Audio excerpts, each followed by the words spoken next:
നല്ല പഴുത്ത നേന്ത്രപ്പഴം കൊണ്ട് തയ്യാറാക്കിയെടുക്കാൻ വേണ്ടി പറ്റുന്ന നല്ലൊരു കേക്കിൻ്റെ റെസിപ്പിയാണിന്ന്. അതിനായിട്ട് ഞാനിവിടെ 2 നേന്ത്രപ്പഴം എടുത്തിട്ടുണ്ട്.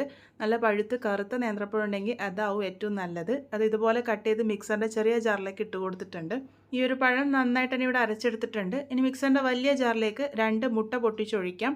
മുട്ട റൂം ടെമ്പറേച്ചറിലായിരിക്കാൻ വേണ്ടിയിട്ട് ശ്രദ്ധിക്കുക. ഫ്രിഡ്ജിലൊക്കെ വെച്ച മുട്ടയാണെങ്കിൽ നേരത്തെ പുറത്തെടുത്ത് വെച്ച് വേണം ഇട്ട് കൊടുക്കാൻ വേണ്ടിയിട്ട്. ഇതിലേക്ക് 1/2 ടീസ്പൂൺ വാനില എസൻസും കൂടെ ചേർത്ത് ഒരു 30 സെക്കൻഡ് നേരത്തേക്ക് ഹൈ സ്പീഡിൽ നല്ലപോലെ തന്നെ ബീറ്റ് ചെയ്തെടുത്തിട്ടുണ്ട്. ഇനി ഇതിലേക്ക് 1/4 കപ്പ് പഞ്ചസാര കൂടെ ചേർത്ത് വീണ്ടും ഹൈ സ്പീഡിൽ തന്നെ ഒരു 30 സെക്കൻഡും കൂടെ ബീറ്റ് ചെയ്തെടുക്കാം.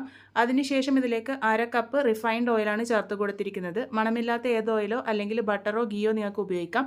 ലോ സ്പീഡിൽ ഒന്ന് കറക്കിയെടുത്തതിന് ശേഷം ഇതിലേക്ക് 1 കപ്പ് മൈദ, 1 teaspoon baking powder, 1/2 teaspoon baking soda, 1/4 ടീസ്പൂണിൻ്റെ പകുതി അളവ് ഉപ്പ് ചേർത്തിട്ടുണ്ട്. അതുപോലെ തന്നെ 1/4 ടീസ്പൂൺ ഗ്രാമ്പു പൊടിച്ചതാണ് ചേർത്ത് കൊടുത്തത്. ഗ്രാമ്പു പൊടിച്ചത് നിങ്ങൾക്ക് ഇഷ്ടമുണ്ടെങ്കിൽ മാത്രം ചേർത്താൽ മതി, ഒഴിവാക്കിയാലും കുഴപ്പമില്ല.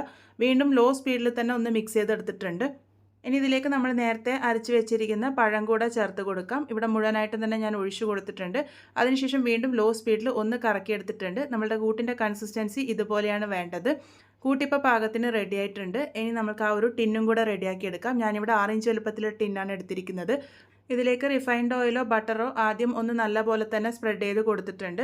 അതിനുശേഷം കുറച്ച് മൈദയിട്ട് എല്ലാ ഭാഗത്തേക്ക് എത്തുന്ന രീതിക്ക് ഇതുപോലെ ഒന്ന് ഡസ്റ്റ് ചെയ്തെടുക്കാം.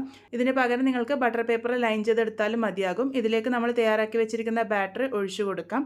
ഇതിൻ്റെ ഏകദേശം 1/4 ഭാഗത്തോളം മാത്രം ഒഴിച്ചു കൊടുത്താൽ മതി. ഇതിന് നല്ലപോലെ തന്നെ 2-3 പ്രാവശ്യം ടാപ്പ് ചെയ്തെടുത്തിട്ടുണ്ട്. ഇനി ഓവനൊന്നും ഇല്ലാതെയാണ് ഞാനിവിടെ കേക്ക് ബേക്ക് ചെയ്യാൻ വേണ്ടി പോകുന്നത്. അത്യാവശ്യം വലുപ്പമുള്ള ഒരു അലുമിനിയം പാത്രം എടുത്തിട്ടുണ്ട്.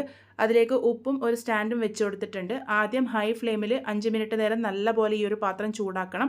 അതിനുശേഷം വേണം കേക്ക് ടിൻ ഇതിലേക്ക് ഇറക്കി വെക്കാൻ വേണ്ടിയിട്ട്. അടച്ച് വെച്ച് മീഡിയം ഫ്ലെയിമിൽ ഏകദേശം 40 മുതൽ 45 മിനിറ്റ് നേരത്തേക്കാണ് ഇത് ബേക്ക് ചെയ്തെടുക്കേണ്ടത്.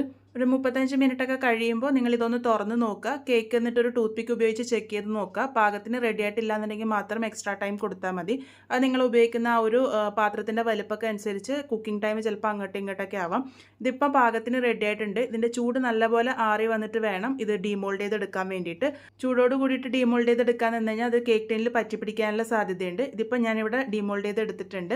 നല്ല പെർഫെക്റ്റ് ആയിട്ട് തന്നെ നമ്മളുടെ കേക്ക് ഇവിടെ കിട്ടിയിട്ടുണ്ട്. ഞാനിവിടെ മുറിച്ചും കൂടെ കാണിച്ചു തരാം. നല്ല സ്പോഞ്ചി ആയിട്ടാണ് കേക്ക് ഇരിക്കുന്നത്. അതുപോലെ തന്നെ ഇതിൽ പഴത്തിൻ്റെ ഫ്ലേവർ നല്ലപോലെ തന്നെ നിങ്ങൾക്ക് കിട്ടും. എല്ലാവരുടെയും വീട്ടിൽ സാധാരണഗതിയിൽ കാണുന്ന സാധനങ്ങൾ മാത്രമാണ് ഈ ഒരു കേക്ക് ഉണ്ടാക്കാൻ വേണ്ടി ഉപയോഗിച്ചിരിക്കുന്നത്. അപ്പോൾ എല്ലാവരും ഇങ്ങനെ ഉണ്ടാക്കിയിട്ട് കുട്ടികൾക്കൊക്കെ കൊടുത്തു നോക്കൂ. അവർക്കൊക്കെ ഒത്തിരി ഇഷ്ടമാവും. ഇപ്പോൾ കുട്ടികളുടെ വെക്കേഷൻ ആയതുകൊണ്ട് തന്നെ അവർ ഇടയ്ക്കിടയ്ക്ക് ഫുഡ് ചോദിക്കുന്ന ടൈമാണ്. എന്തായാലും ട്രൈ ചെയ്ത് ഫീഡ്ബാക്സ് ഒക്കെ പറയാൻ വേണ്ടി മറക്കരുത്.